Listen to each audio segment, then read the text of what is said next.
A counting circuit explores the many fundamental capabilities of various digital devices, including oscillation, display, and counting, all thoroughly explained throughout this video.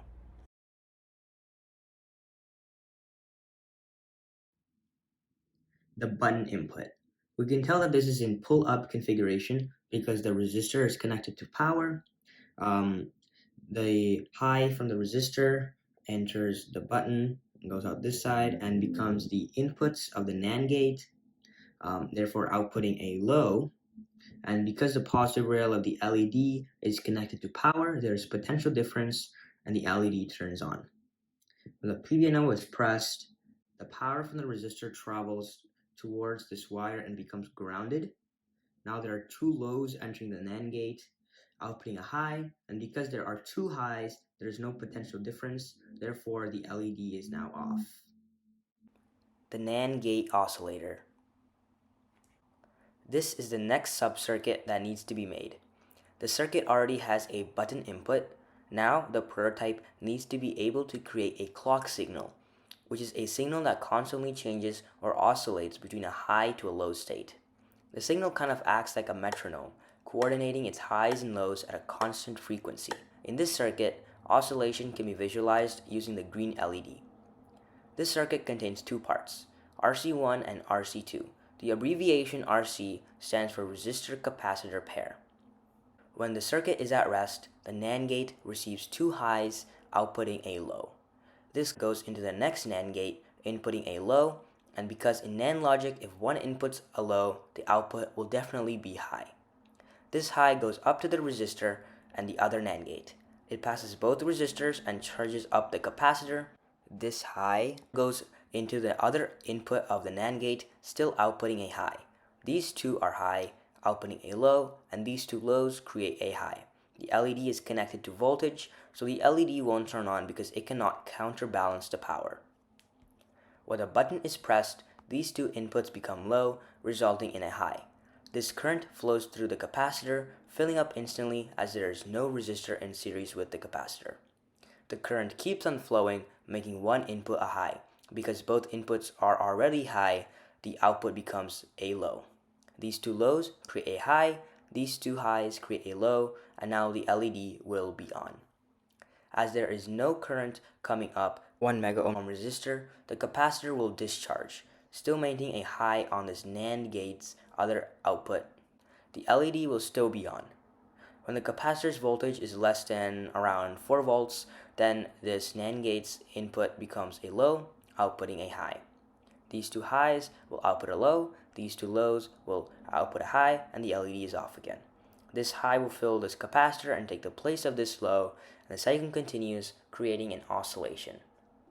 This cycle will continue as long as the button is constantly pressed. If the button is pressed and then released, the oscillation will occur for a few seconds or the amount of time it takes for the capacitor in RC1 to discharge. Therefore, RC1 controls the duration of the oscillation and RC2 creates the oscillation. The decade counter. Now, using the oscillation created from the NAND gate oscillator, we are going to essentially divide each square wave and represent it into one of the 10 LEDs. The square waves from the oscillator enters the 4017 chip and it sends a high or a low frequency signal to different output pins. If it counts one square wave, the gate will send a high just to the LED at pin 3 or Q0. If it counts two square waves, it will send a high to the LED for Q1 and so on until Q9 where it restarts. Note that when one LED receives a high output, the other LEDs receive a low output. So no more than one LED is on at once. The carry output stays on for 10 clock cycles and it takes the input frequency and divides it by 10, which is also why it is called a divided by 10 output, shown using this red LED. Decimal counting binary up/down counter.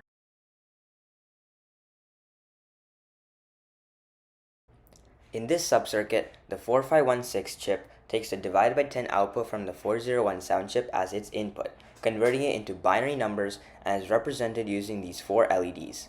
It can count the full 4 bits from 0 to 15, which is why the chip is called the 4516. However, in the next step, when we add the 7-segment display, it can only count 10 digits from 0 to 9, so later this chip would be switched to the 4510. Each LED is given a value in binary, either being 0001, 0010, 0100, or 1000. This subcircuit can also count up or down in binary, varying on whether the up/down lead is connected to ground or power. Here is a table of all possible outcomes from 0 to 15, but note that in the next subcircuit, the outputs will only be single-digit decimal numbers. Binary counting decimal decoder plus 7-segment display. This is the final step in making a counting circuit. The circuit is able to count in binary from 0 to 9, but we need to be able to count in decimal so the average human can see and understand the counting process. To do this, there is a 4511 chip that takes in binary outputs and converts it into decimal outputs, which are represented with highs or lows on each lettered pin. This chip sources too much current and voltage, therefore there is a need for a resistor, preferably from 470 to 1000 ohms. These lettered pins in the chip are connected to an individual LED in the 7-segment display, called this because it is made using 7 LEDs. Computers cannot create and fully understand decimal numbers, so the decimal numbers are mimicked using 7 LEDs in the formation of an 8 because you can create any one-digit number from 8. Each LED is turned on depending on the number created, taking in the binary number and producing a high to certain LEDs in the 7-segment display to match its decimal value. This circuit has two displays, being able to count up to 99. There's an extra 4510 chip and a 4511 chip in this circuit. The second 4510 chip takes the carry output from the first 4510 chip. This makes the second display count after every 10 counts from the first display.